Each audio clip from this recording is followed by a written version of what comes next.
Nah,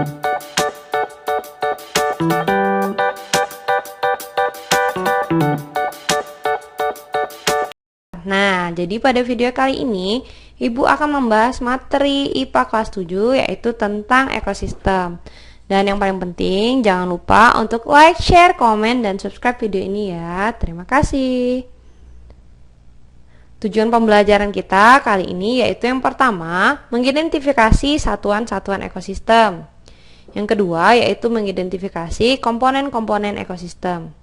Selanjutnya yaitu menjelaskan interaksi antar komponen ekosistem. Dan yang terakhir yaitu menjelaskan saling ketergantungan di antara komponen ekosistem. Nah, apa itu ekosistem?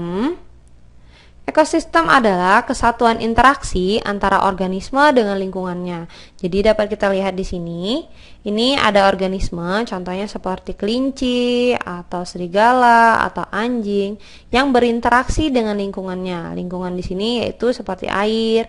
Jadi kelinci ini tadi butuh minum, lalu kemudian rumput-rumput ini butuh tanah untuk hidup, lalu kemudian serigala dan lain sebagainya ini butuh udara untuk bernafas ya. Jadi interaksi inilah yang disebut dengan ekosistem ya. Selanjutnya yaitu satuan-satuan ekosistem. Nah, jadi ekosistem ini disusun dari beberapa satuan-satuannya, yaitu yang pertama individu. Nah, kita lihat di sini ini yang disebut dengan individu. Ya. Individu itu adalah satu organisme. Nah, jadi kalau satu organisme itu disebut individu, contohnya di sini rusa. Kemudian individu-individu ini akan bergabung dan membentuk populasi. Nah, jadi populasi itu adalah sejumlah individu yang sejenis yang menetap di suatu wilayah. Contohnya tadi rusa-rusa ini akan bergabung dan akan membentuk populasi ya. Lalu kemudian populasi-populasi ini akan bergabung dan akan membentuk yang namanya komunitas. Jadi komunitas adalah seluruh populasi yang hidup bersama dalam suatu daerah.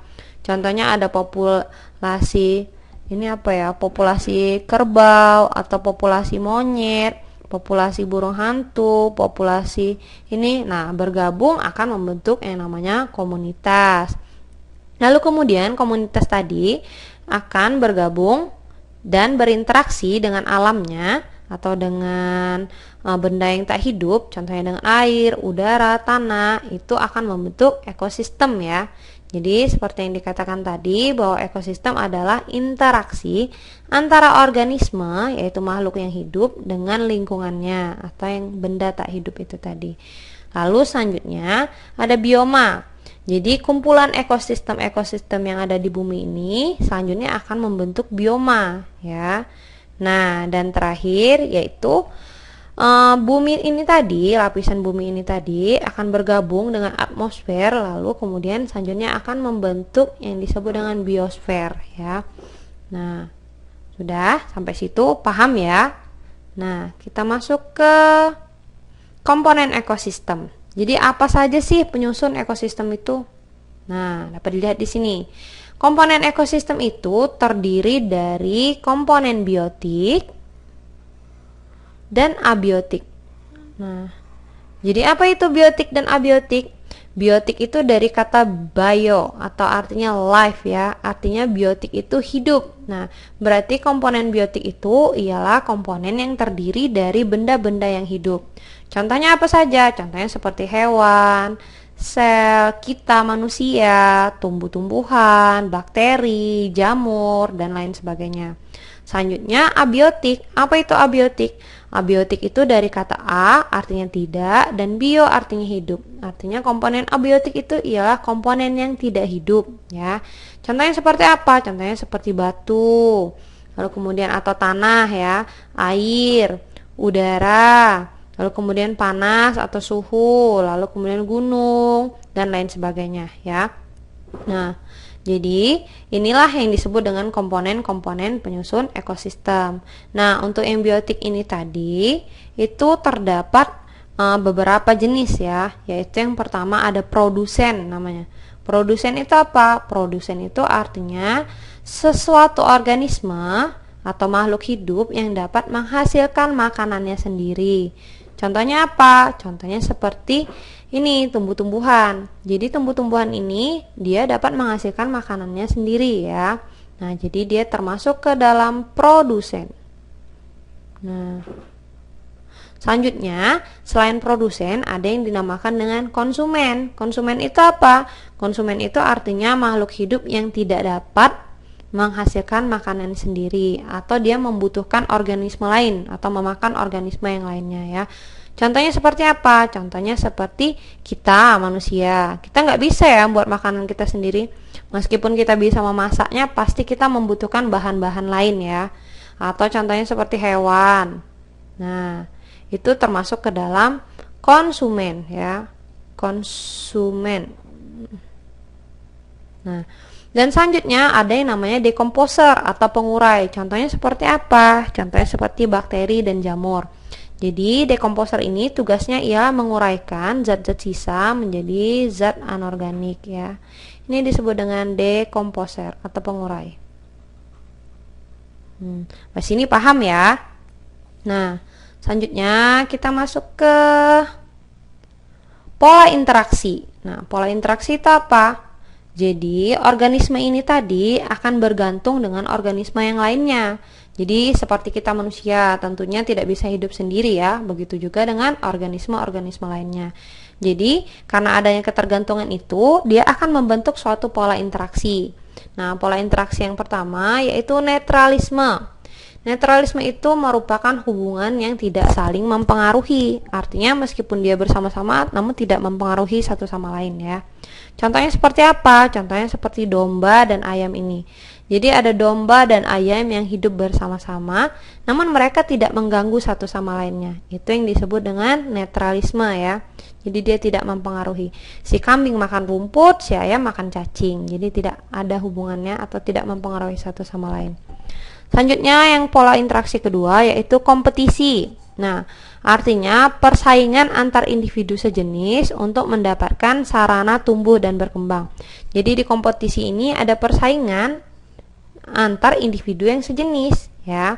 Nah, contohnya seperti apa? Dapat kita lihat di gambar ini, yaitu ada singa yang bertarung dengan singa lainnya untuk memperebutkan betinanya. Nah, atau sarana tumbuh dan berkembangnya ya. Jadi karena dia bersaing antar satu jenis sama ya organismenya, itu disebut dengan kompetisi. Selanjutnya yaitu pola interaksi predasi. Nah, predasi ini dari kata predator, yaitu interaksi antar pemangsa dan mangsanya. Nah, dapat kita lihat di gambar ini ya. Jadi yang disebut dengan pemangsanya yaitu ialah si harimau ini tadi, dan mangsanya adalah si rusa atau kambing ini tadi ya. Nah, jadi kalau dia ada yang memangsa dan dimangsa, itu namanya predasi atau predator ya. Predator itu nama si pemangsa ini tadi. Nah, paham ya? Selanjutnya yaitu pola interaksi yang keempat, yaitu parasitisme.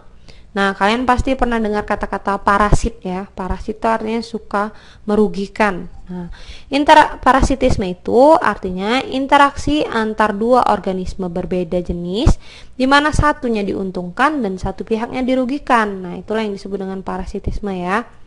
Contohnya seperti ini. Nyamuk yang menggigit kita. Si nyamuk pasti diuntungkan ya, karena dia dapat makanan, kenyang, dan bahagia. Selain itu, kalau kita pasti dirugikan ya. Pertama gatel, kemudian merah. Yang ketiga yaitu belum tahu lagi kita si nyamuk ini membawa penyakit berbahaya apa ya. Nah, jadi kalau ada satu yang diuntungkan dan satu dirugikan, itu disebut dengan parasitisme. Selanjutnya yaitu pola interaksi yang kelima adalah mutualisme. Mutualisme itu interaksi yang saling menguntungkan kedua belah pihak. Contohnya seperti apa? Contohnya seperti bunga dan kupu-kupu. Si kupu-kupu ini tadi makan madunya atau nektar dari si bunga, jadi kenyang si kupu-kupu tadi diuntungkan. Sedangkan si bunga, karena si kupu-kupu ini datang, dia akan menggerakkan atau mempermudah proses penyerbukan bunga ini tadi, sehingga si bunga diuntungkan dan si kupu-kupu juga diuntungkan. Itu disebut dengan mutualisme ya. Selanjutnya yang keenam yaitu ialah pola interaksi komensalisme. Nah, komensalisme ini artinya interaksi yang hanya menguntungkan satu pihak, namun pihak lain tidak diuntungkan maupun dirugikan. Jadi kalau komensalisme ini satunya diuntungkan, satunya lagi biasa aja ya. Contohnya seperti ikan hiu dan ikan remora. Jadi ikan hiu ini tadi akan memakan makanannya, dan kemudian sisa makanannya ini tadi akan dimakan oleh si ikan remora. Nah, ikan remora diuntungkan bukan? Karena dia merasa kenyang. Tapi si ikan hiu dia tidak diuntungkan maupun tidak dirugikan, karena kalau sisa makanan yang nggak dimakan pun ya it's okay ya, nggak apa-apa ya. Nah, jadi itu adalah pola interaksi komensalisme. Selanjutnya, pola interaksi yang terakhir yaitu amensialisme. Nah, amensialisme ini ialah interaksi antar organisme di mana salah satu organismenya itu menghambat pertumbuhan organisme lain. Jadi, satunya diuntungkan, satunya dirugikan, satunya biasa aja. Kalau amensialisme gitu ya. Jadi satunya dirugikan, satunya biasa aja, nggak berdampak apa-apa. Contohnya apa? Contohnya seperti pohon pinus. Nah, pohon pinus ini tadi dia akan mengeluarkan yang namanya senyawa alelopati yang dapat mengganggu kelangsungan hidup tumbuhan di sekitarnya.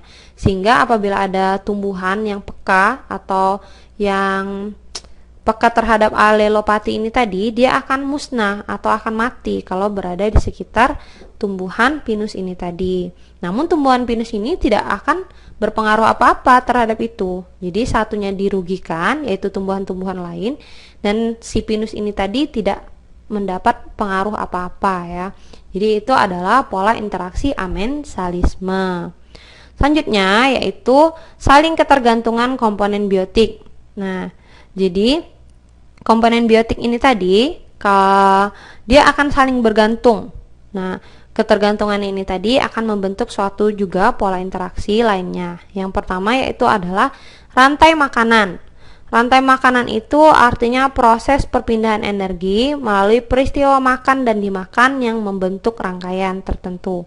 Contohnya di sini dapat kita lihat, ini ada yang namanya produsen yaitu rumput atau tumbuhan ya, yang artinya dia dapat menghasilkan makanannya sendiri.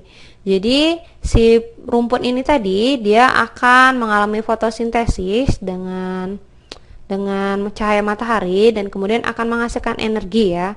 Nah, kemudian si rumput ini tadi kemudian akan dimakan oleh si belalang. Nah, karena dimakan ini tadi, maka belalang ini akan menjadi konsumen primer atau pemakan pertama ya, atau konsumen tingkat 1.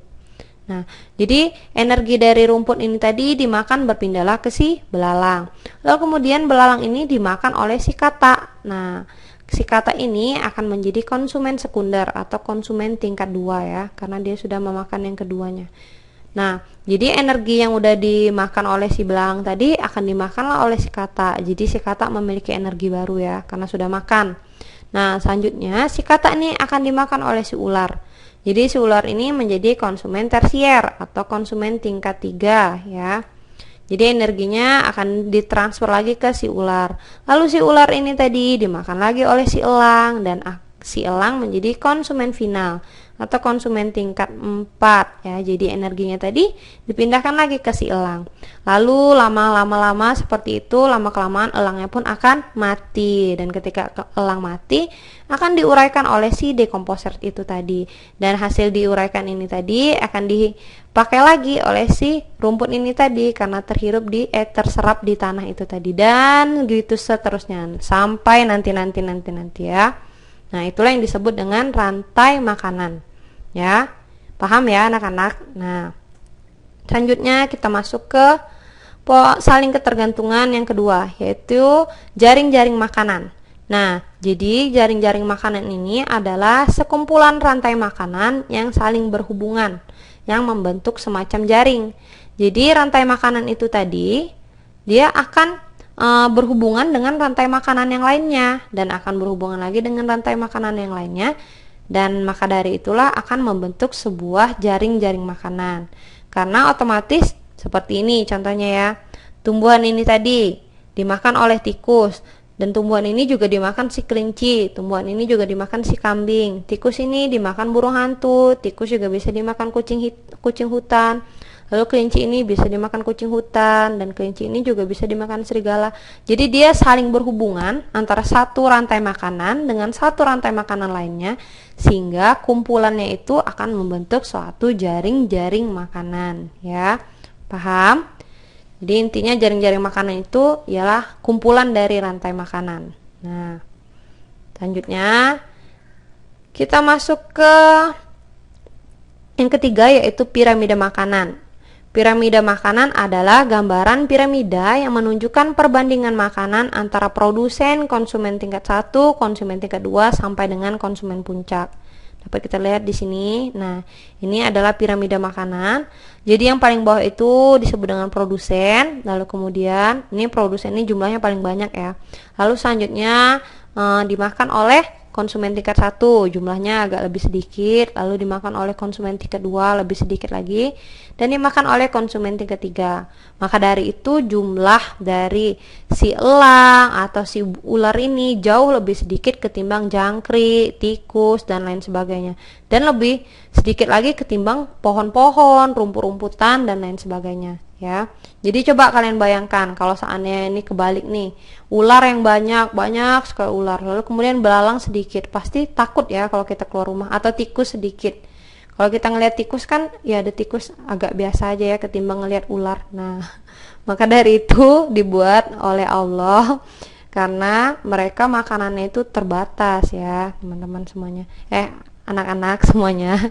Jadi ini si produsen ini tadi jumlahnya pasti akan jauh lebih banyak ketimbang si konsumen final ya. Jadi semakin meruncing ke atas, semakin sedikit jumlah organismenya.